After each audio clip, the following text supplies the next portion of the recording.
Welcome back to the Student Hub Live. Well, this is our OU Freshers Orientation event for new and continuing students at the Open University. So it's before modules start, and we've been taking a look at some of the exciting things that we know about that you might find useful in preparing for your studies. You can see here we've been having a great look at some stationery and thinking about creative uses of stationery in your studies. We've also been taking a look at food and thinking about the best things to eat when studying. And now we take a look at the more serious business of assessment. And here to talk about making the most of assessment at the OU is Peter Morritt and Peter Taylor. Thank you for joining me. Thank you for inviting us. Now, this is a very important topic. In fact, we have a big boot camp on it next week where we're going to take a look at assessment from various different angles. But it's one of the things we've been talking about today. Some students have already found their TMA, some of them haven't found their module website, etc. So people in various sort of states. The one thing they probably all know is that there will be some form of assessment if they've signed up for a module. And you're here to explain to us how it all works. OK, well, I'll start off by talking a little bit about the role of assessment, why we use it. So I want assessment to be the student's friend. Most people, when they think about assessment, they're kind of thinking, oh, that's something that's frightening. I'm not going to be happy with it. People are going to mark me down or whatever. But actually, assessment is a lot more than that. And I think the important thing is that when you start the course, you find out what the assessment is. So it's about, what are the types of assessment that you've got? Are there tutor-marked assignments, TMAs? Are there computer-marked assignment, or CMAs? At the end of the module, is there an examination, or is there a written end-of-module assessment, which is like a small mini project or something? So it's important right from the very beginning to look and see what the assessment strategy is. And to find that out, you need to go to the module website. So the module website will have an assessment page which describes what the assessment strategy is, and similarly in the guide to the course there'll be something around the assessment. So finding out what the assessment is probably the first thing you need to do. But as I said, don't panic. It's once you've done all your learning, once you've done all the studying, it will all come clear and the benefits of assessment will start to appear. OK, so we've asked you whether you've accessed the assessment tasks on your module website. How clear are you? Not clear at all to very clear. Do you know how many assessment activities there are in your module? Do you know what percentage of the overall grade relates to each assessment? Do you plan or already use feedback from your assignments to get better? And how confident in you in clarifying feedback that you don't understand? And then we've got a word cloud, so this is where you get to put 3 things or up to 3 things in. How do you feel about assessment? So if you can only think of 1 or 2 things, put those in and put a full stop, and then your results will submit and you'll see what everybody else at home says too. OK, so it's important to track down on the module website where this assessment is. But Peter, you sort of mentioned that some people might feel anxious about it. Often, we've been talking today about people returning to study after a long period of time. And assessment does sort of invoke, I guess, a bit of anxiety around the fact that you're being graded on something. There's going to be a value attached to something you've lovingly put all your time and energy into. I think there's a lot of misconceptions around assessment in that a lot of students, I think, see assessment as something that's done to them rather than done for them. Right. And what we want students to do is realise that actually assessment, yes, it is about assigning marks and giving qualifications and building evidence towards qualifications, but it's also something that is put in courses to measure and take account of students' skills, so that they can build these skills and address gaps in their knowledge as well. So it is something that if done properly and if students can engage with it the way that we want them to, will be hugely beneficial for them. Now, this is an important point because you mentioned the relationship between the assessment and the module, not the relationship between the assessment and generally what the student knows about everything or how good they are. It's all about actually saying, we've given you this to read and this to do. How well have you done this? Not how good are you as a person, because we know that lots of people are approaching OU studies with a wealth of experience, often personal, first-hand experience, and some incredible insights into, subject areas that they may be studying. But ultimately, what you're saying is that the assessment relates to the task. It does, and so every task should have a set of grading criteria for it, or marking criteria. So what students should look for when they're doing an assessment is what exactly am I supposed to be providing evidence of, and what do I need to include in order to access the full range of marks for that. And it will be very specific to the nature of the work that they're undertaking, which could be, I suppose, portfolio work. It could be an essay-based assignment or any nature of things, really. Yeah. Now, just come in there. I think it's important what you said, though, that that the assessment is of the module material, the teaching material. So there should be nothing new in the assessment that hasn't been developed in the teaching material. So one of the things that we have is around the learning outcomes, and often the question will explain which learning outcomes are being tested, and you'll be able to see what learning outcomes link into the module material. So it's easy to find out what's going on, and often the TMA will have a commentary associated with it that provides some guidance about what kinds of things your answer should include, and it's important to read that. I'm one of the worst people in the world. My wife tells me this all the time. If I buy something and I don't read the instructions, I get on and do it. Well, I think for TMAs, it's important to read the instructions. So to read what the TMA is asking, look at the guidance to identify what's being asked, and you can then construct your answer. You mentioned this assessment guidance. I always used to think it was guidance when I was a student, and I often used to think that may be well and good. However, this is a really interesting subject. I'm off to the library, and so I used to do a lot of that. And now I realise the importance of the guidance, as in it is very closely related to what you're being assessed on. How can students sort of take that apart and sort of make the most of this guidance that they get in terms of identifying what the task is asking them to do? So I think reading the question and making sure you understand exactly what the words are saying. So there's a lot of kind of words which are used in a particular academic way. So things like describe, discuss, outline all have a kind of a certain coded meaning within them. So one of the first things that we kind of when we talk to students, it's about understanding the code, understanding what exactly is being asked for.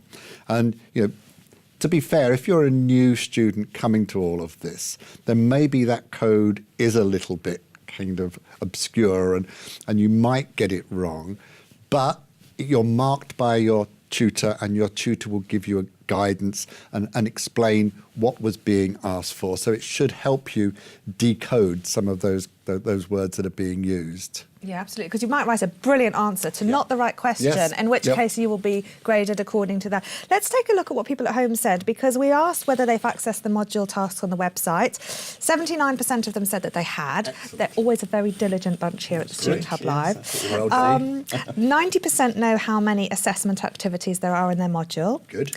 69% said that they know what percentage of the overall grade relates to each assessment. Good.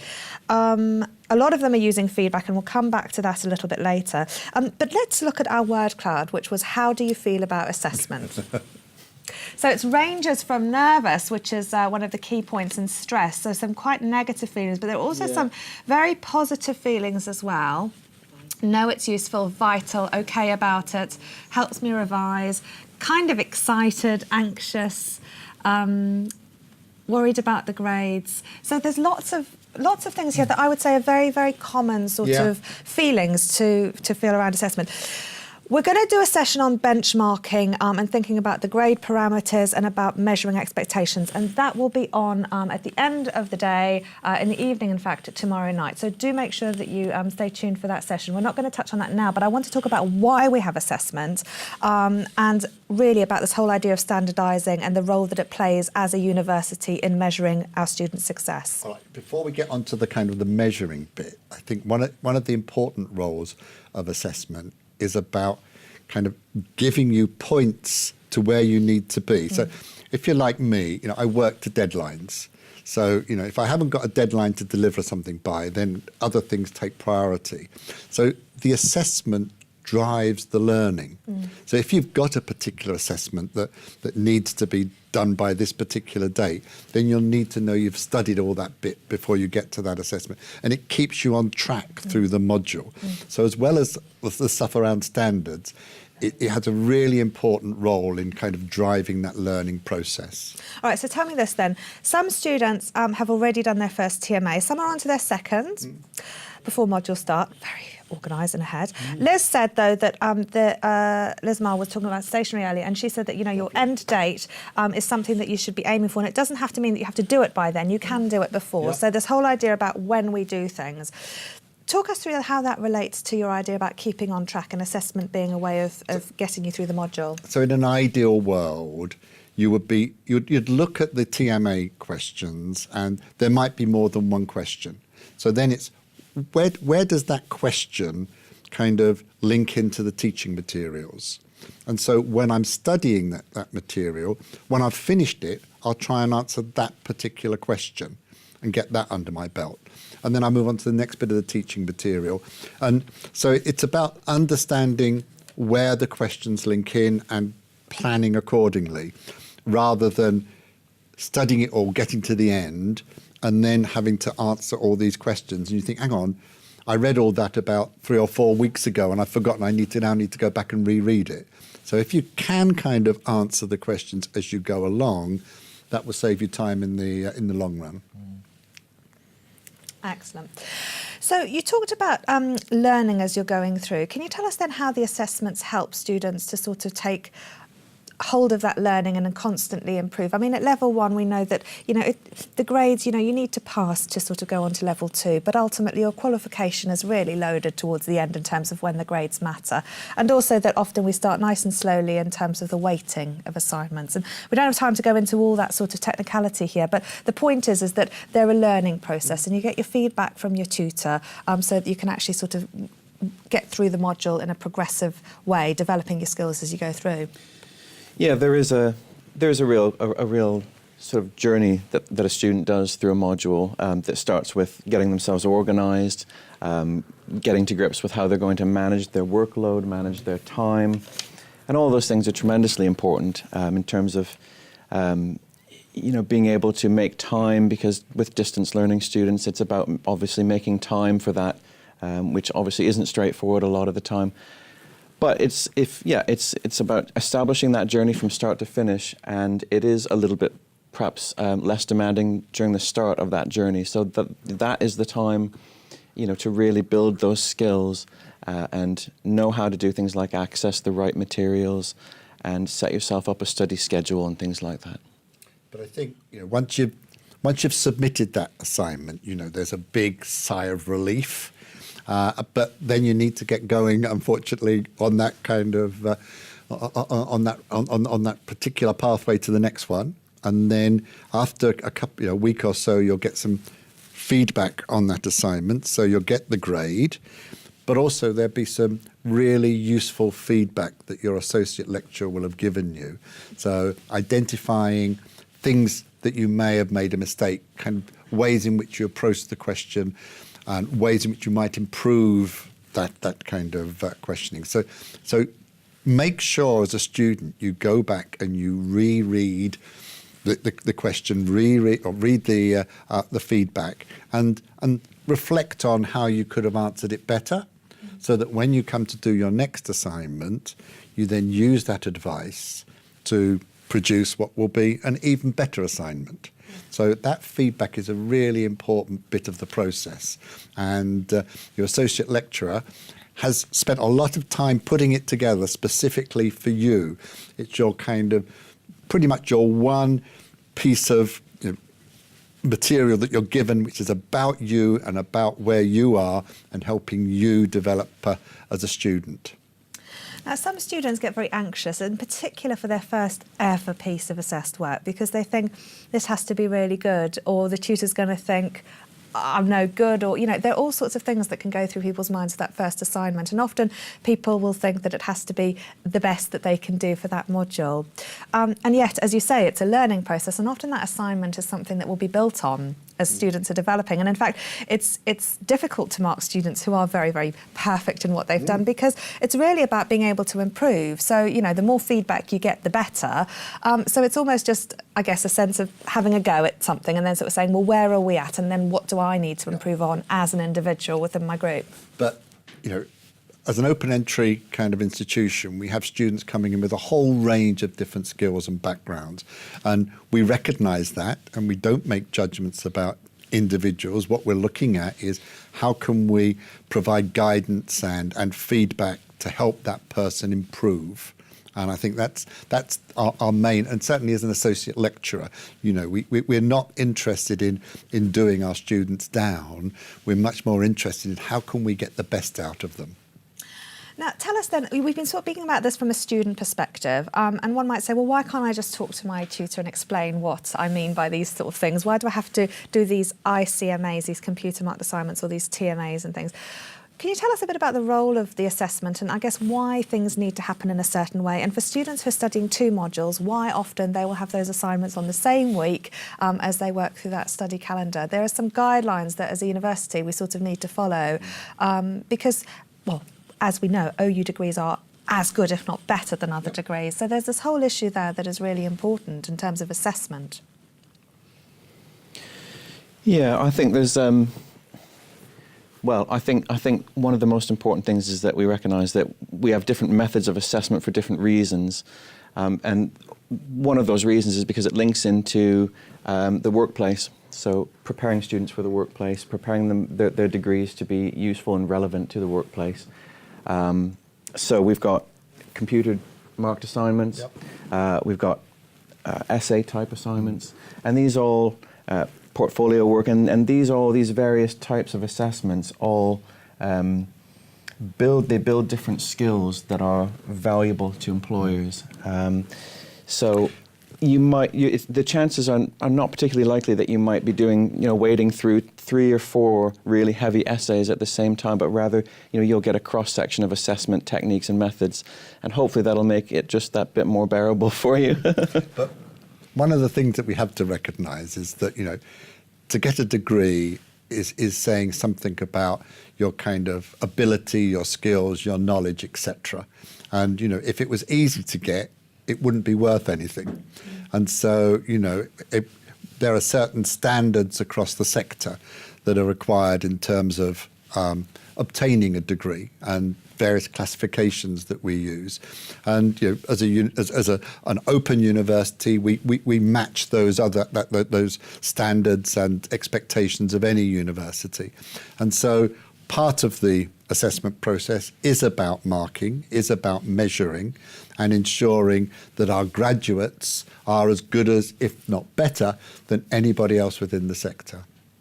Now, one of the things that students might have is an exam. They'll certainly have TMAs, tutor marked assignments. They may have ICMAs, these computer marked interactive assignments.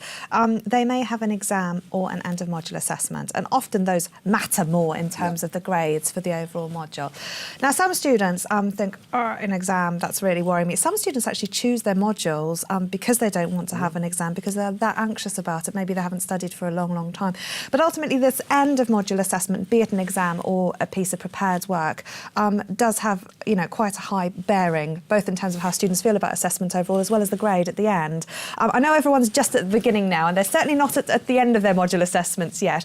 But tell students how they might sort of frame that in terms of what to expect. I think one of the things that we often do as a university is we focus a lot on teaching the student all this knowledge and skills, and I think we then help them with their kind of TMAs and develop those skills and knowledge. And then we sometimes kind of just say, well, go off and do an exam now, assuming that everybody knows what that means and can do it. And I think, to some extent, as a student, I need to be thinking about what do I need to do to prepare myself for that exam? So there'll be some kind of revision. So don't leave that to the last minute. Be thinking about kind of putting together some kind of abbreviated version of the course that you can use to revise at the end. So right from the very beginning, without getting obsessed about it, start thinking about, what is it I need to take from this particular piece of learning, condense it down so that when I come back to it in 6 months' time, I can easily revise all that material without having to read all of the stuff again from scratch. So I think that's the most important thing to think about, but also not to panic and think, oh no, it's an exam, I always get anxious at exams, which is fair enough, but try to use that kind of anxiety in a positive way to kind of get you going. And let's not worry about it too much. When we come to kind of exam time, perhaps we can give you some advice and guidance about how best to kind of approach that. And it's very rare an exam will ask you everything about that module. Exactly. You mentioned sort of picking up on the assessment and identifying what you were being assessed on. But there are often specimen exam papers, or there will be some guidance. So it might be worth at the beginning of the module starting to think, actually, okay, this is going to be in this TMA, this might be an exam. So you can sort of start revising and things in different ways. I mean, people are talking about perfectionism in the chat, and I think there's this idea that we want to try and get it all right and perfect, but then there's this whole, rolling trajectory of time and everything sort of happening as we go through our studies. But there are ways that you can compartmentalise this to make it more manageable. Yeah, so I think it is about just, all this stationery, using that stationery in a positive way to start planning about, not kind of saying, oh, I don't want to think about an exam because it's something nasty and I don't want to do it, but actually start thinking, well, okay, it's going to happen. Yeah. What's the most kind of positive thing I can start doing now to prepare myself for it? Absolutely. And similarly, the EMA is thinking about what are the areas that the EMA has focused on in the past. So what are the areas in the module I need to concentrate on? So as I'm going through my study, it doesn't come as a surprise to me at the end. And HJ, those revision cards that you were talking about earlier, they might be really good to sort of start jotting down so that you can start getting any glossary terms if they were indeed in the exam that you had going along the way. What are people talking about in terms of perfectionism? I think Joel was saying, he said, bit of a perfectionist when it comes to the exams and assignments. I was a bit disappointed when the assignments weren't written perfectly for the Access course, but I don't think that's what the tutors are after. It's really looking at taking what you've taken from the module and just demonstrating that. And Deborah had, as a seasoned student, says, by the way, new students, TMAs aren't as bad as I make them sound. They won't be an agony for you. It's you can get anxiety and hang-ups about them, but in the end, they're there to build you up, and your tutor's there to help you. And we've been talking about scores and marks as well. So one of the things we're just saying in the chat is that we should just measure against ourselves and be really pleased with what we got. I remember when I got my first TMA score, I know lots of other people had marks way ahead of me, but for me, that TMA score was the best thing that ever happened. And we also have a question. So there's a few people, we know we have international viewers whose English isn't their first language. What advice would you give in terms of how that will be looked at in the TMA and perhaps improving academic writing as well? Okay, that's an interesting one, because I think there aren't many courses where you'd be kind of marked down for your English skills, providing you can kind of communicate what the answers are. So I'm a chemist. If you can write down an equation, if you can solve a problem or whatever, I'm not too worried about how good your English is and whether you've got the right grammatical construction. But I think there are lots of resources available within the OU about improving your academic English. The one thing that I think you need to avoid is sometimes you come across things and you read something and you can't think of a better way of saying it, and so you end up copying it in, and that's not really appropriate. You really do need to write things in your own words to show your own understanding. So, I think unless you're, as I said, and usually it's quite clear within the module that the kind of grammar and spelling and construction is important.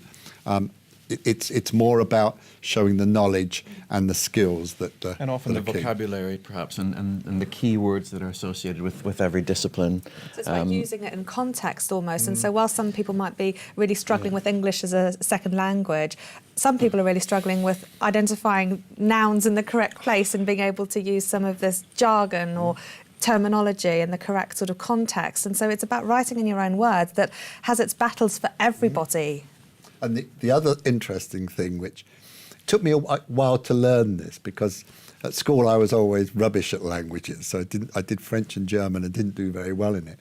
But suddenly I realised that actually I had learned a language, because as a chemist, the subject is full of language that is specific to the subject. And if you take any discipline, then part of it is about learning the language of the discipline and learning the words that are used. You said what they mean in a particular context. So you know, even though English may not be your first language, as you embark on this journey, you'll be learning the same new language as anybody else. I wanted to talk about feedback because you mentioned this earlier, Peter, in terms of that you would get this individual piece of advice from your tutor following your tutor-marked assignment. We asked our audience whether they plan to use feedback. 97% of them said that they would. So Excellent. That's great. Yes. Great. We then asked them how confident they were in clarifying feedback that they didn't understand. Let's see what they had to say. So a very interesting picture here. So some people are not confident, but very few people are very confident. There seems to be quite a spread here in terms of data. Now, feedback that you don't understand can be challenging because there's two options. Either you really don't understand it, or somebody hasn't communicated it in a clear way that you don't understand. Now, often it's very common to sort of default back to position one, thinking, I'm stupid, I don't understand this, it of course makes perfect sense, therefore I'm just going to pretend I understood what they were talking about and I'm not going to ask. However, it's equally likely that, you know, there's another way of explaining things, and your tutor is there and often really, really wants to help explain the feedback. How do students make the most of their tutor in terms of clarifying the feedback? Well, I think the first thing is that don't be anxious about asking what might be or you think is a silly question, because almost certainly it isn't. So, you know, if as a tutor I have given some feedback which someone doesn't understand, then to some extent I've failed in my job. And I would want to know that, because if someone comes back and says, I really didn't understand, then I can explain it to them. And I'm not going to make a judgment about them, because I'm on their side. I want them to do as well as they can. So if you're not sure of what the feedback is saying, then drop an email to your tutor, or if you're talking to them on the phone, ask them. And just ask for that bit of explanation, saying, I'm not sure, And as I said, don't worry that you're going to be judged in some way, because it's only through asking those questions that you're actually going to be able to progress.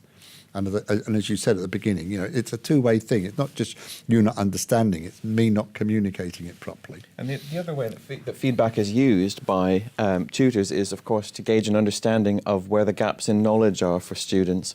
So it is an exercise in the tutor trying to get to know the student and the student trying to get to know the module and what's expected of them. So it is this kind of, it's how we make sure everyone's on the same page. It's how we, and it's also how we personalise every student's learning journey for them at the OU.